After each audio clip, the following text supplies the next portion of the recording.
En Éthiopie, la compagnie aérienne Ethiopian Airlines a annoncé lundi qu'elle avait immobilisé tous ses Boeing 737 au lendemain du crash d'un de ses appareils qui a fait 157 morts. Au Niger, une nouvelle attaque meurtrière est attribuée au djihadiste nigérian Boko Haram. Elle a visé une position de gendarmes nigérians à Guesquerou dans la région de Difa. Quelques 760 000 électeurs bissau-guinéens étaient appelés aux urnes pour scrutin à la proportionnelle à un tour, avec pour la première fois un minimum de 36% de femmes candidats sur les listes de 21 partis en lice. C'est là l'essentiel à développer au cours de cette édition. Mesdames, Messieurs, bonjour et bienvenue. En Éthiopie, la compagnie aérienne Ethiopian Airlines a annoncé lundi qu'elle avait immobilisé tous ses Boeing 737 MAX au lendemain du crash d'un de ses appareils qui a fait 157 morts. À la suite donc du tragique accident du vol ET-302, Ethiopian Airlines a décidé d'immobiliser toute sa flotte de Boeing 737 MAX à dater d'hier 10 mars jusqu'à nouvel ordre, a annoncé la compagnie aérienne détenue à 100% par l'Éthiopie dans un communiqué diffusé sur Twitter.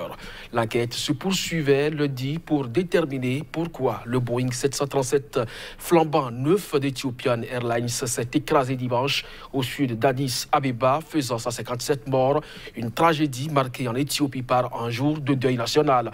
Le Kenya étant, lui, doublement endeuillé avec 32 ressortissants à bord. C'est le pays le plus touché par la tragédie et Nairobi est par ailleurs le hub régional des Nations Unies qui a durement été affecté par cette catastrophe. Sur cette information, nous reviendrons dans nos prochaines éditions. Au Niger, une nouvelle attaque meurtrière est attribuée aux djihadistes nigérians de Boko Haram. Elle a visé une position des gendarmes nigérians à Guesquerou dans la région de Difa. Le bilan dans le rang des officiers fait état d'au moins 7 morts. Plus de précision à travers cet élément. L'attaque s'est produite en fin de journée à Guesquerou, non loin de Difa.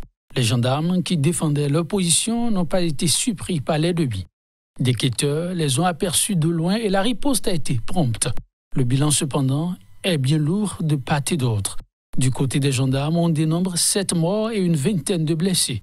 Dans le camp de Boko Haram, 19 combattants ont été tués et 1 fait prisonnier.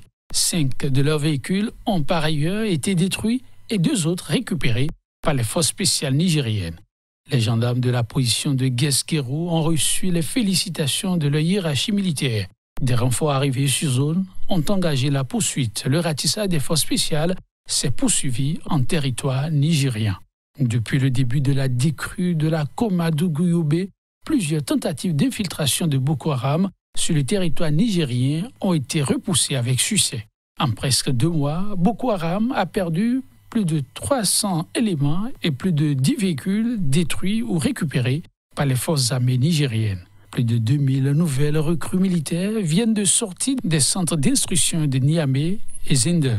Ils auront bientôt du temps au contact de l'ennemi. Quelques 760 000 électeurs bissau-guinéens étaient appelés aux urnes pour un scrutin à la proportionnelle à un tour, avec la première fois un minimum de 36% de femmes candidates sur les listes, en liste donc pour les 21 partis pour 102 sièges à pourvoir.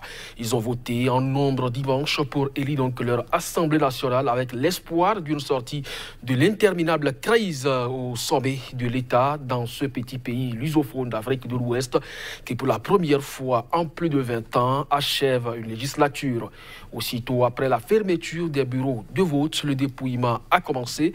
Les premiers résultats de ces élections sont attendus dans les 48 heures à venir. En République démocratique du Congo, le procureur général près la Cour de cassation s'est vu opposer une fin de non-recevoir à sa requête relative au report des élections des sénateurs et des gouverneurs. Pour le président du moins de la CENI, pas de report possible. Les élections doivent se tenir à bonne date. Reportage. Le mois de mars reste et demeure celui des élections des sénateurs et des gouverneurs. Le président de la CENI aura ainsi tranché dans le vif suite à un plaidoyer du procureur général auprès de la Cour de cassation. Dans sa lettre au président de la CENI, Flory Kabande-Numbi, le procureur général estime qu'il est nécessaire de reporter les prochains scrutins pour procéder à des enquêtes sur les allégations de corruption qui entourent le scrutin. Corruption visant des députés provinciaux et les candidats en lice. En plus des instructions données à la police judiciaire, le procureur général auprès de la Cour de cassation dit aussi avoir pris la décision d'envoyer de hauts magistrats dans les chefs-lieux des provinces ciblées pour superviser ces investigations. Il estime que la tenue de ces élections dans des conditions actuelles ouvrirait la voie à des contestations et violences meurtrières. Mais le président de la commission électorale ne l'entend pas de cette oreille. Le calendrier électoral reste maintenu, a affirmé Corneille Nangaa, avant d'ajouter « Nul n'a le droit de modifier le calendrier électoral », fut-il procureur général de la République. Les élections des sénateurs sont prévues pour le 15 mars et celles des gouverneurs de province le 26 mars 2019. Au Togo, le gouvernement s'attelle à faire du port de Lomé un hub de transport maritime international. Plusieurs décisions gouvernementales accompagnent cette volonté. Ainsi a été créé un organe présidentiel dénommé le Haut Conseil pour la mer pour s'occuper donc de l'action de l'État en mer et de l'économie bleue. Des rencontres avec tous les acteurs maritimes se tiennent de façon périodique afin de mener donc à bien cette politique dans le domaine maritime de l'État togolais. La 5e du genre a eu lieu la semaine écoulée à Lomé. Suivez le reportage de notre correspondant sur place, Ferdinand Gade.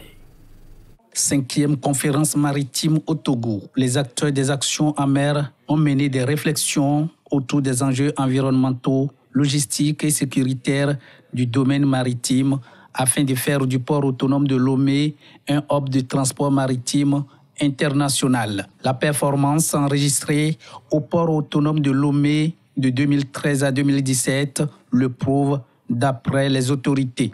Le rapport de la 5e édition de l'étude du cabinet néerlandais Dynama révèle qu'à ce jour, le port autonome de Lomé est la principale plateforme à conteneurs de l'Afrique de l'Ouest. Le volume qui transite par notre port a triplé en 5 ans.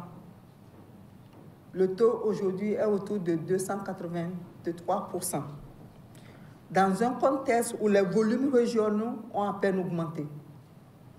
Pendant 2 jours, le Haut Conseil pour la mer a soumis à ses acteurs le thème « Quel défi pour faire de l'espace maritime togolais un hub de transport international ?» Le résumé de ces 3 objectifs visés dans ces assises sur le maritime. Aujourd'hui, la conférence maritime est un cadre de réflexion sur les conditions d'ériger notre pays en hub de transport international. Et aujourd'hui, il est question d'abord que les participants puissent s'approprier la notion de hub. C'est quoi un hub? La réalisation de ce hub nous impose des défis juridiques. Toutes ces activités doivent être encadrées sur le plan juridique. Pour cela, il y a des conventions internationales. Nous voulons nous les approprier.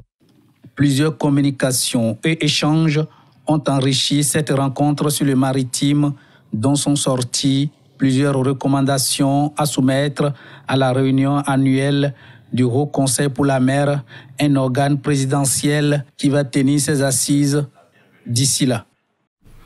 En Tunisie, on manifeste contre un 5e mandat du président algérien Abdelaziz Bouteflika. Une centaine d'Algériens et de Tunisiens ont manifesté samedi dans la capitale Tunis en soutien aux mobilisations en Algérie voisine. Reportage. Le vent de liberté qui souffle sur Alger ravive à Tunis les souvenirs de l'euphorie de 2011, quand des milliers de manifestants avaient réussi à faire chuter la dictature. Une centaine d'Algériens et de Tunisiens ont manifesté samedi à Tunis en soutien aux mobilisations en Algérie voisine contre un 5e mandat du président Abdelaziz Bouteflika. Algérie libre et démocratique égale Algérie en sécurité, pouvait-on lire sur une banderole déployée devant les manifestants. Une partie des Tunisiens s'inquiète aussi de voir l'Algérie voisine sombrer dans le chaos, à l'image de l'autre pays frontalier, la Libye, dont le conflit a eu de graves répercussions sécuritaires et économiques sur la Tunisie. On va en arriver à un point positif, Inch'Allah, et on doit exterminer ce petit problème qui a duré déjà 20 ans de cela. Donc ça peut tirer toute la région vers l'avant. Il y a déjà le précédent tunisien et puis il y a eu aussi des révoltes en Algérie. Mais cette fois, on ne reviendra jamais en arrière. Parce que c'est tout le peuple. Il y a une unité extraordinaire. Il y a une prise de conscience comme jamais auparavant. Une première manifestation de solidarité avec l'Algérie, qui n'avait pas été officiellement autorisée, avait été rapidement dispersée par la police à Tunis le 1er mars dernier. Les responsables tunisiens ont très peu communiqué sur la situation algérienne. Le président tunisien Bédi Caïd Essebsi a déclaré le 25 février dernier à Genève que le peuple algérien était libre de s'exprimer comme il l'entend sur sa gouvernance. Depuis le début de la contestation déclenchée par la candidature à un 5e mandat du président Abdelaziz Bouteflika, au pouvoir depuis 20 ans et très affaibli, la diaspora algérienne a été particulièrement active, notamment en France. Le Burundi ne veut plus dépendre des donateurs internationaux pour l'organisation de ces élections. Dans cet objectif, le gouvernement a décidé de faire financer les élections de 2020 par sa population.